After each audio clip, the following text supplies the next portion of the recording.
Hey guys, it's Drake, and today I'm going to have another one of my best press series videos. So for those of you who know about this, you might already see where this is going just from the beginning.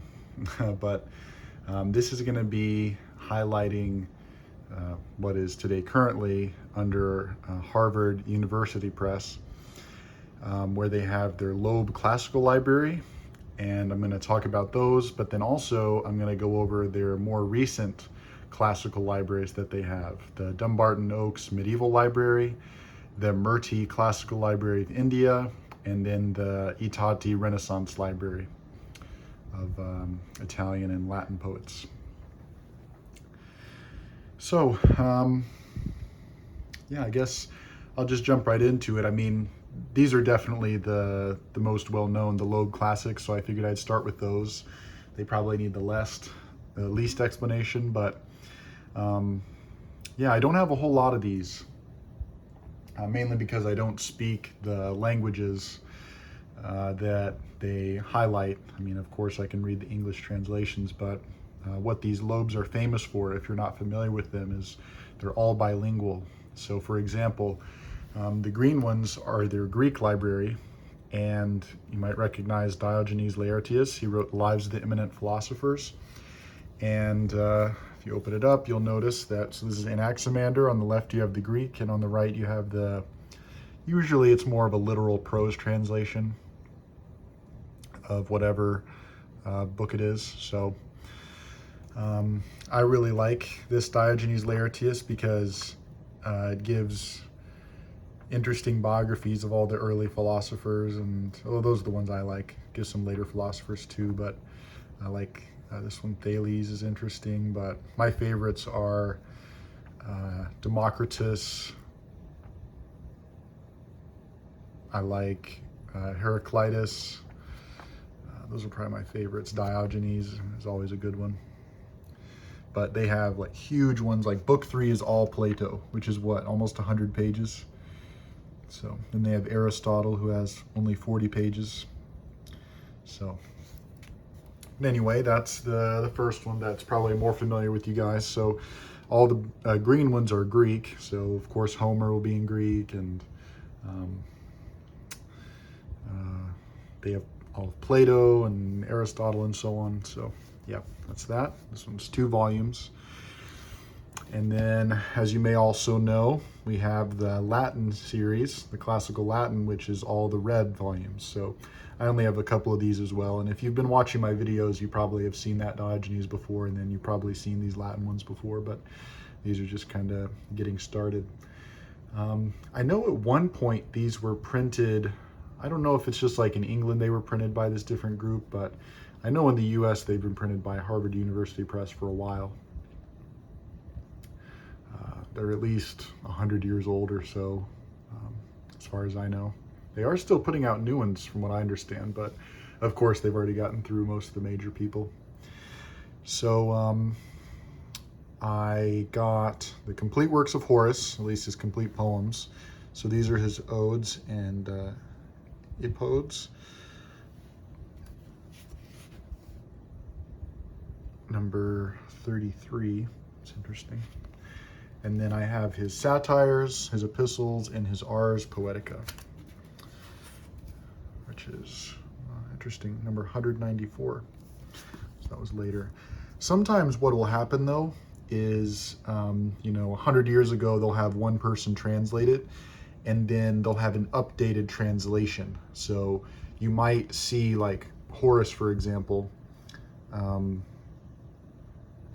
be number 33 or something, but then you might find the same book like Horace's satires, epistles, and Ars Poetica, but there might be a newer edition that's in the hundreds or 200s or something.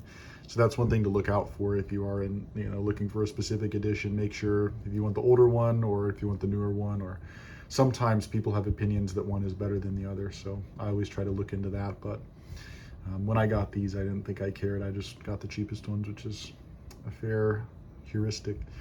So there's satires. I'm really interested in satire. One of my favorite books, The Recognitions, is a satire, and I do really like satires. Doctor Strangelove is one of my favorite movies. So that was part of the interest in this Horace collection. Although, as you can imagine, his satires are fairly different than the more like biting satires that you might have of Juvenal, or yeah, the more satirical tradition that stems out of like Jonathan Swift or something. But his are Horace are a little more gentle. And then lastly, of the Loeb series, we have Petronius and Seneca. So Petronius has the Satyricon, and that one is a satire.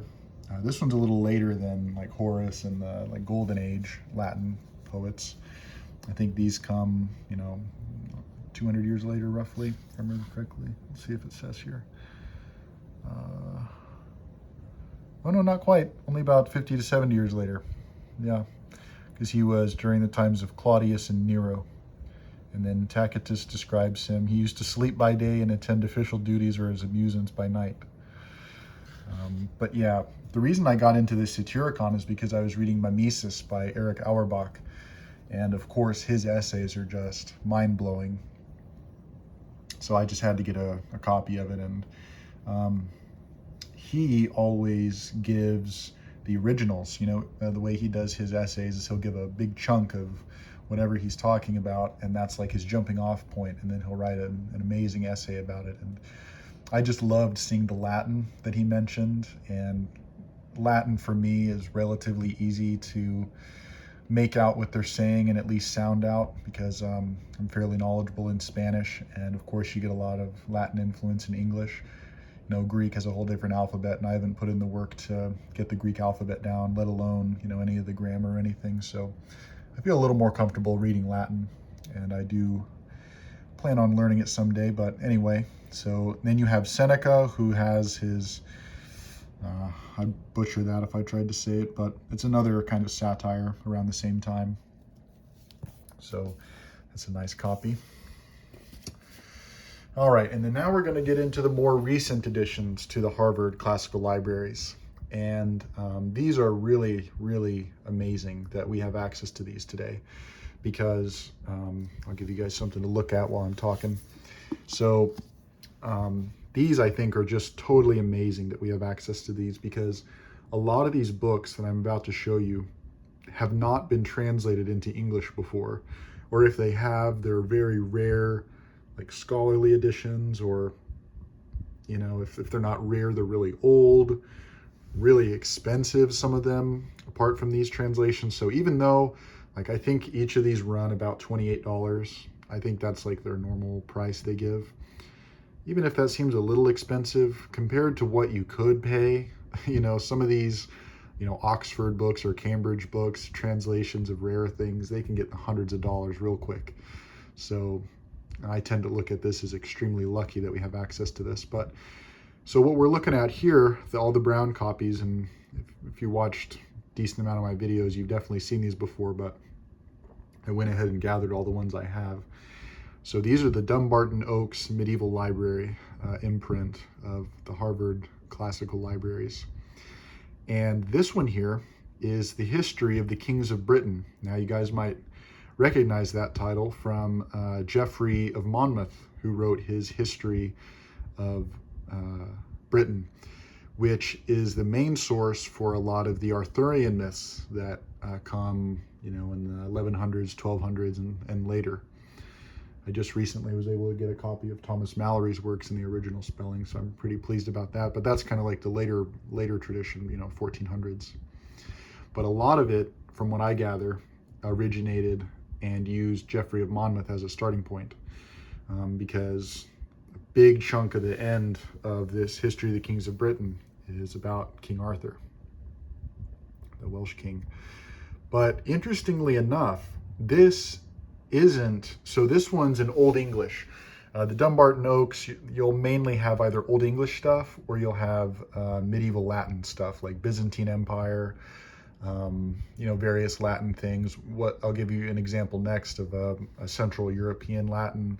You also have Latin stuff from France. You'll have Latin stuff from current day Netherlands and Belgium. You'll have, I don't know if there's any like Italian stuff. I can't think of any off the top of my head, but the main two areas you can imagine this Dumbarton Oaks is Byzantine Empire and then Old England. England of the 1000 AD, 1100s, 1200s. And this year, interestingly enough, if you're not too familiar with it, so Geoffrey of Monmouth, the History of the Kings of Britain, based his on another Latin work, scholars think, apparently. I don't have the scholarly knowledge to give an opinion myself, but apparently this is the Old English translation of what they think Geoffrey of Monmouth based his Latin version on. So as you see here, this volume presents the first English translation of what may have been his source, the anonymous first variant edition. This shorter and less polished Latin version of the history is attested in just a handful of manuscripts. So, oh, actually, no, this is the, oh, okay. Yeah, so this is in Latin. But this is what they assume is the, oh yeah, I was getting this confused with the Boethius. Never mind me. So, yeah, this is the original Latin, but I guess this is what they think that he based his longer history on, where he might have exaggerated things. So this is about Caesar, but then when you get later here, you have stuff, oh yeah. Meanwhile, after 9 years had passed, when he had reduced all the parts of Gaul to his power, Arthur went again to Paris to celebrate the Paschal feast. So, as you see here, this is where we get a lot of our ideas of what King Arthur did. And of course, King Arthur even continues today through like movies and different things. So it's pretty amazing how long this tradition went. All right, so that's that one. The next one, I believe I've talked about before, but it is very interesting too. So it's a 2-volume one. It's the Carmina Burana, which is a collection of songs, basically songs, poems, written, I think, around the 1100s. I might say here somewhere. Oh yeah, it means songs from Buren.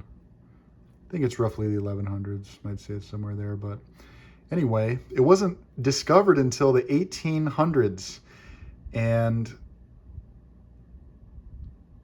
after it was discovered in the manuscript, I think we're very lucky to have it, because I'm sure there were more manuscripts, but they were probably destroyed because they're not all maybe what you'd imagine to be read in church, like a lot of the other Latin that was saved from that time. And of course, I think it says it here, yeah, Karl Orff's famous cantata, O Fortuna, which you guys have all heard, the classical music stuff. But a lot of these are really interesting.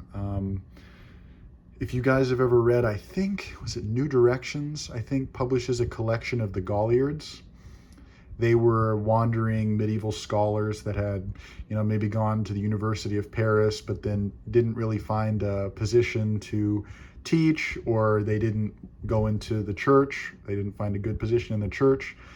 So then they kind of became wandering scholars, almost in the way of some of the Minnesongers that you also had a little bit later, where they would try to get different people in nobility to give them money. They would write poems, but a lot of these poems are pretty scandalous for the time.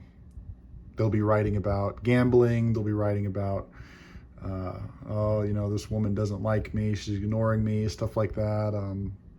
But also, you do have extremely thoughtful, more secular focused poetry, like the O Fortuna, like the idea that your life isn't going the way you wanted and you're kind of wondering why it's going that way. A lot of those treatments, early early on.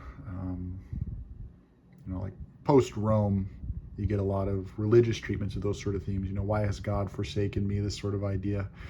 But a lot of these, decent amount of these, are more secular focused, which is kind of interesting for the time, because I think most people, including me, before I read this, thinking back in the Middle Ages or medieval times, it's a lot of churches, a lot of Catholic power. The only people who could read or write were priests. They wouldn't write anything secular, which is probably why it took, 700 years for this to be discovered and printed.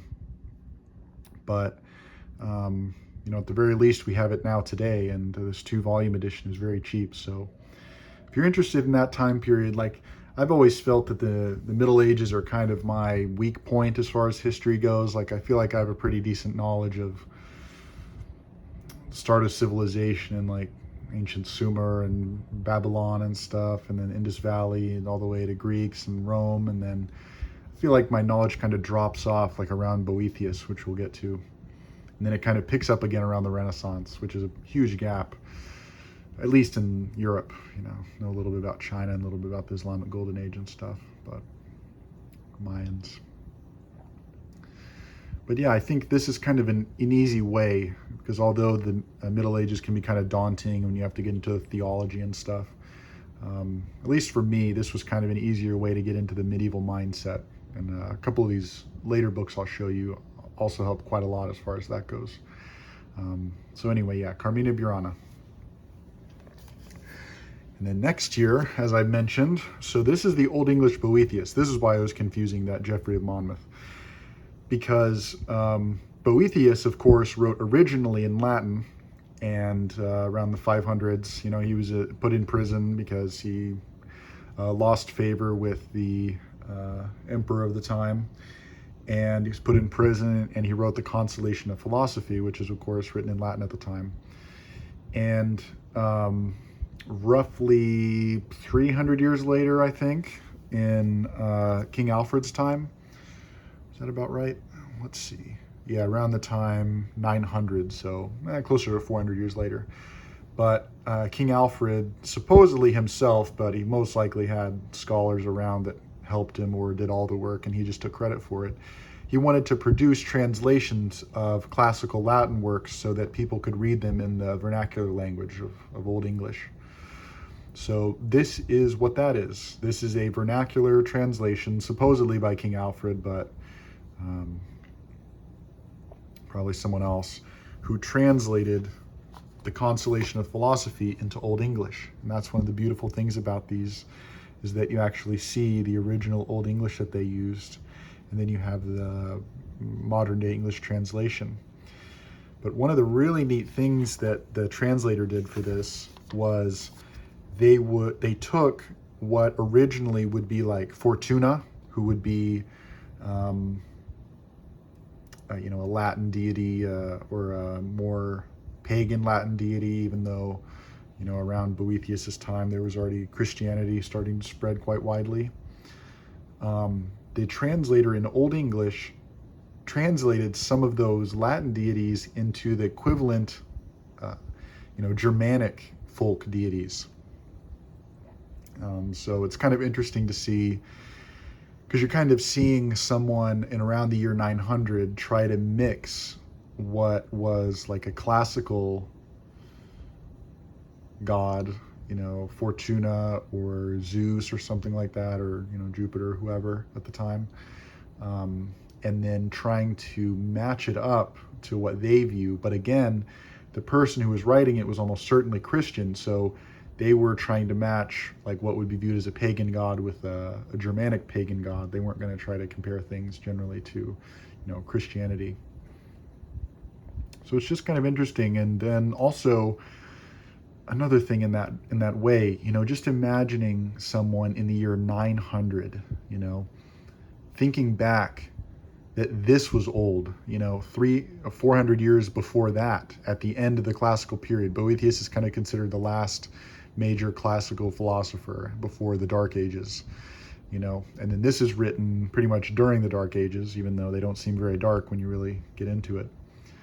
But anyway, so yeah, if you're interested in seeing how someone in the year 900 would have read Boethius. This is kind of an interesting glimpse into that. And through this Dumbarton Oaks library, we can get access to it. All right, I'm gonna try to go a little faster because I'm realizing I'm already at 20 minutes, but so this is the Beowulf Manuscript. You guys probably have heard of Beowulf before, but you might not have known that the manuscript that it's found in also includes several other works. The Passion of St. Christopher, The Wonders of the East. Wonders of the East is fascinating because it includes stories and descriptions of animals and stuff that can be found in the East. Now, presumably this was written by someone who had never been to the East or was getting like secondhand information or something like that, because some of the stuff is pretty crazy. You have the letter of Alexander the Great to Aristotle, which I think is also pretty amazing, because just imagining how someone who lived in the English Isles, who maybe had traveled to Rome or something like that, or maybe had made it to Paris, just how they viewed the classical period, because Alexander the Great and Aristotle would have been at least 1,000 years before they were writing. So just thinking how they would go back. Then of course Beowulf is amazing, and then Judith. And then the fight at Finnsburg is an appendix. But yeah, this is just, yet again, like you have the Old English on the left and then the modern English on the right. And then this next one here is probably my favorite. So Old English shorter poems, and this is the wisdom and lyric poems. Oh, and by the way, if you're interested in Old English, look into R.D. Folk and then look into Robert E. Bjork. Those two guys are absolutely on it. So this one here has, you guys might be familiar with The Wanderer, The Seafarer. Those are two really well-known ones from the Exeter book. They're in here. Deor is really nice, but I'm going to actually read parts of The Ruin. The Ruin, I think, is really one of the amazing ones, because when I think back at Old England, or England of the 1000 AD rough time period, I am just so amazed of their view of the past, because kind of the way they view the past is that they're at like somewhat of an end period, or they at least see the remnants of people in the past that just stretch back 1,000, 2,000 years, at least to the Romans, a lot of Roman ruins. And it's this ubi sunt theme, like the lost world, the world that's gone already. And they're kind of glimpsing back into it. And even through Beowulf, you get that exact feeling. You get this kind of melancholic feeling that maybe somewhat comes from reading of Latin literature, because Latin literature, you see that a decent amount too. But anyway, so this is The Ruin, one of my favorites that's kind of underappreciated, I think, compared to some of the others. Wondrous is this wall stone, disastrous events have shattered it. And of course you have the Old English on the left. The fortified cities have broken apart, the work of giants decays. Roofs have fallen, towers are ruinous, the ring gate is destroyed, frost is on the mortar, the gaping protectors against storms are rent, have collapsed, undermined by age. The earth's grasp, the hard grip of the ground, has hold of the master builders, perished, gone, until 100 generations of people have departed. Often this building wall, gray with lichen and stained red, endured one kingdom after another, remained standing under storms, high curved it caved in.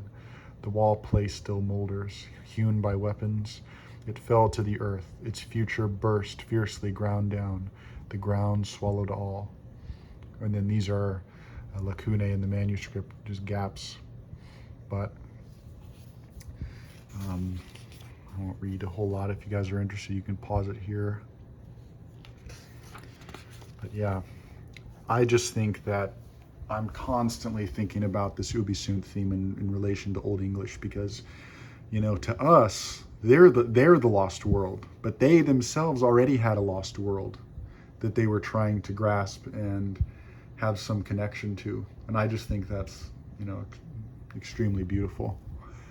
It's like the feeling I get when I look back at the Paleolithic cave paintings and just try to imagine how they saw the world and what their world was like, their lost world. But so that is the Dumbarton Oaks Medieval Library.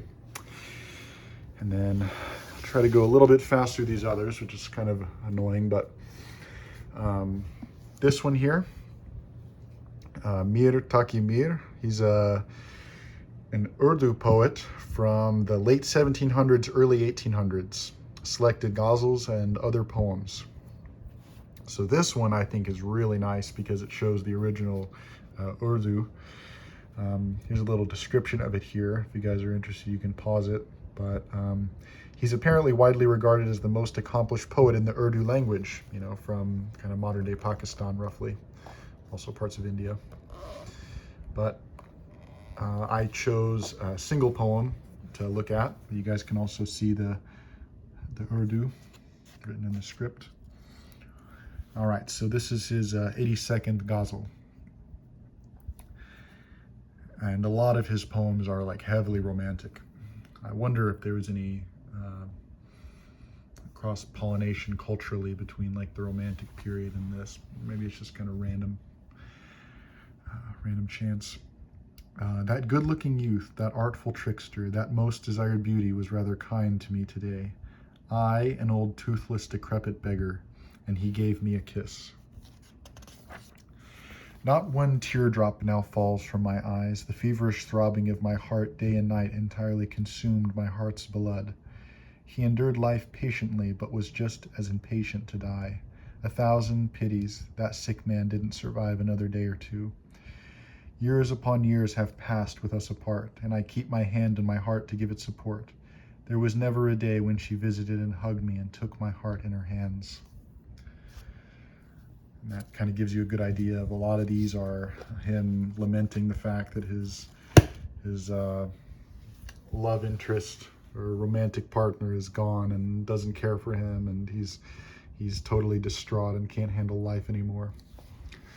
So that one's kind of neat, just seeing someone from the late 1700s, roughly contemporary with like Goethe or something like that, how they would view the world and what Pakistan was like. You know, the region that currently is called Pakistan was like at that time. And then here, oh yeah, didn't go into that very much. This is the Murti Classical Library of India. Any of these really nice bright red ones.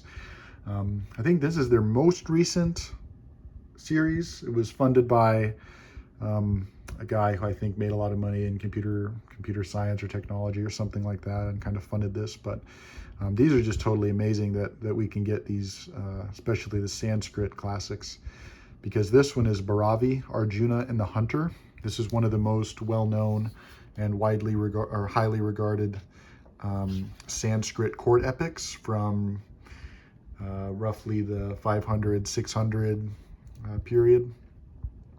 And if you're interested, you can read it there.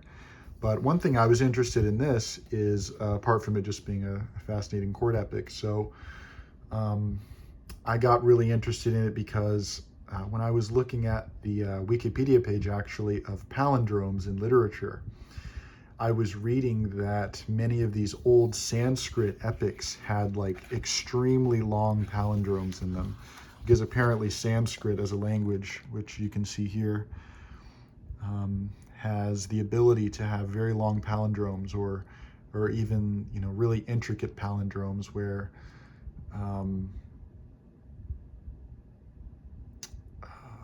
it's kind of hard to explain without visually seeing it. But if you're interested, just look up like Sanskrit palindromes and you'll see how intricate they were able to get the language. But also, whenever I did get this book, actually, of course you don't have the palindromes in English, but like just read how like dense this translation is, like dense with meaning. How can a man hold on to royal fortune for long when he is himself in the hold of those wild horses, the organs of sense? Treacherous fortune, fleeting as an autumn cloud, quickly slips away from men whose senses are fickle. Why betray the untimely agitation of an excited mind? Why raise the status of the ocean, which you once surpassed on account of your composure? Men who have studied science, yet fail to discipline the passions, enemies born of a man's own body, soon taint royal fortune with the stigma of infidelity. A quick temper makes a man neglect the right opportunity and means of action, hurts his body and senses. Do not let anger deprive you of the success gained from sound policy, as if you were some common man.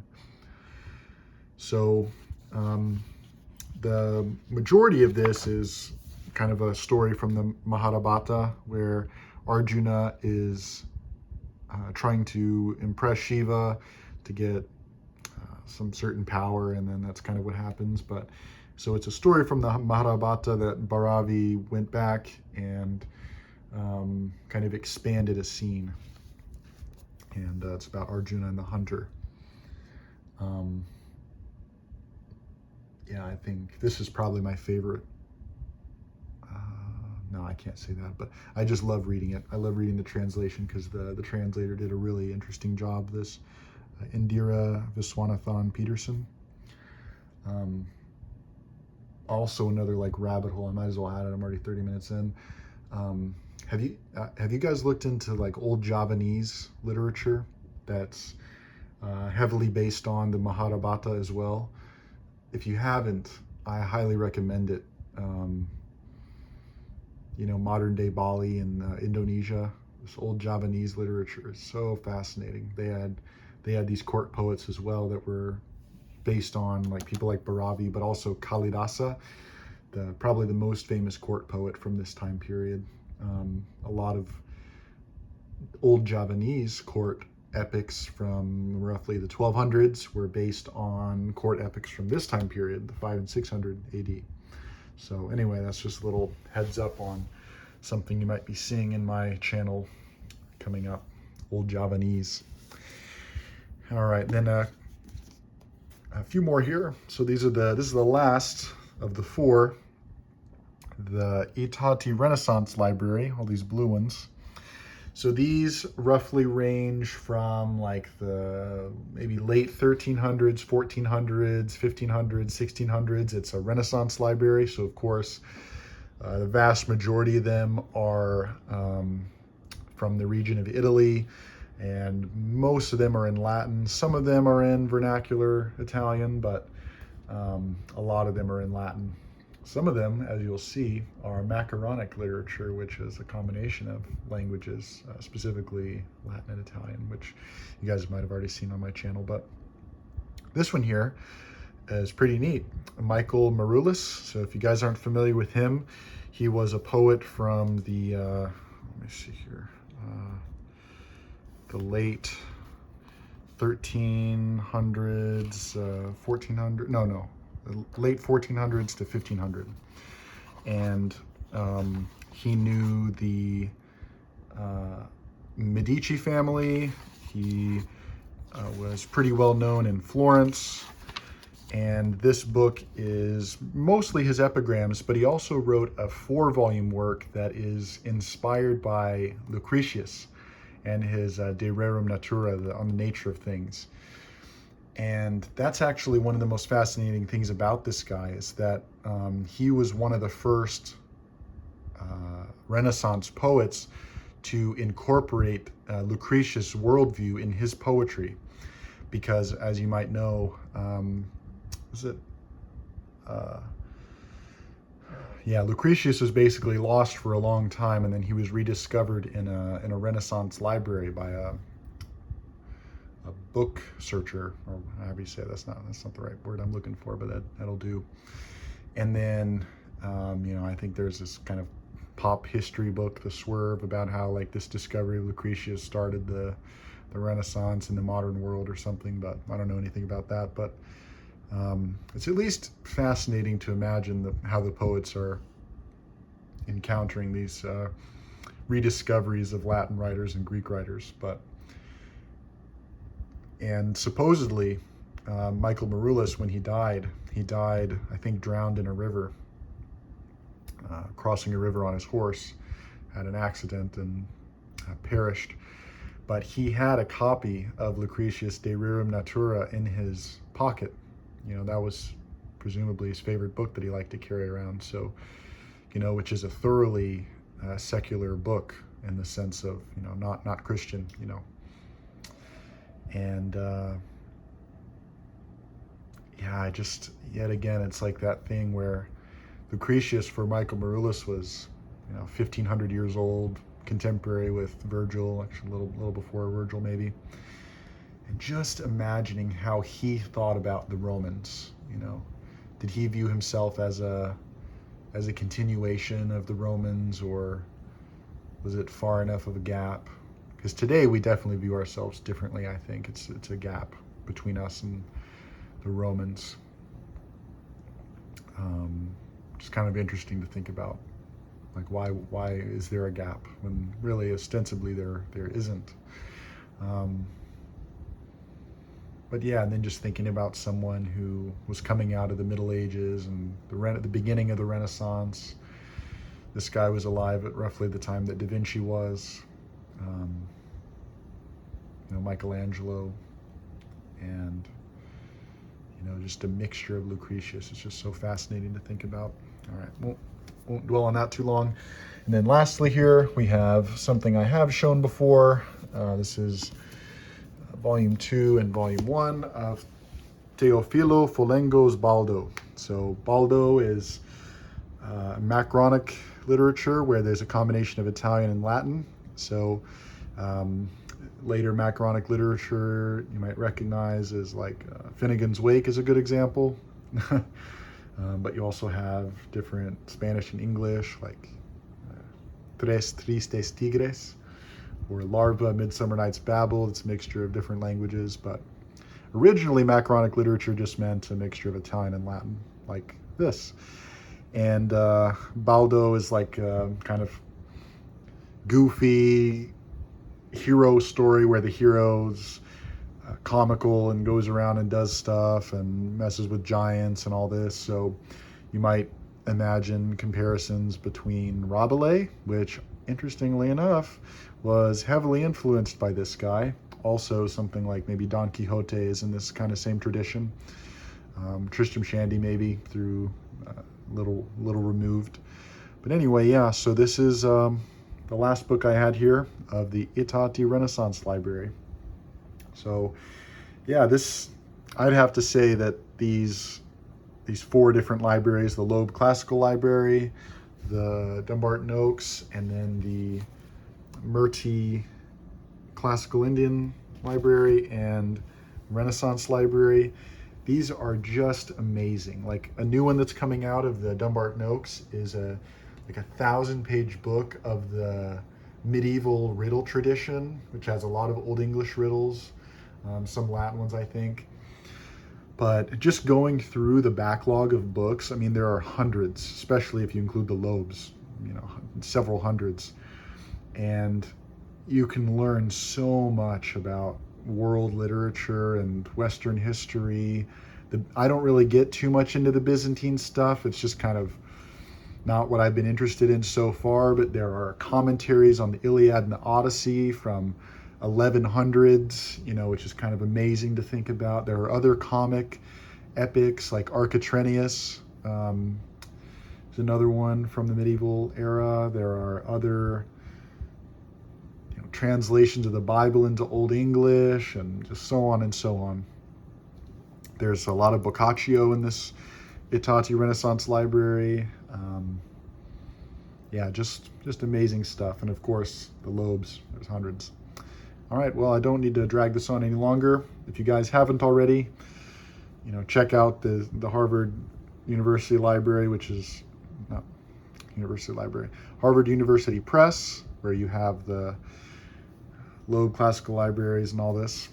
And yeah, also, if you enjoy my videos, feel free to subscribe to the Patreon. I do a monthly book recommendation on there that the people on the Patreon get for a month before it's posted on my channel. And usually it's kind of a rare book that only has a couple copies around, so if you get the drop, you get the book ahead of other people. So sometimes I do actually do giveaways of different books that I'm kind of cycling through my library, where I'm able to read in Spanish now pretty fluently. So I have a lot of books translated from Spanish into English that I no longer need. And I'm kind of cycling through, and as I replace them with the original Spanish, I'm pretty much just giving away the English translation, so which I'm currently doing now. So if you care about that at all, that's kind of like a bonus. I wouldn't become part of a Patreon just for that. But anyway, that's just to say, and I do want to thank anyone who does subscribe to the Patreon.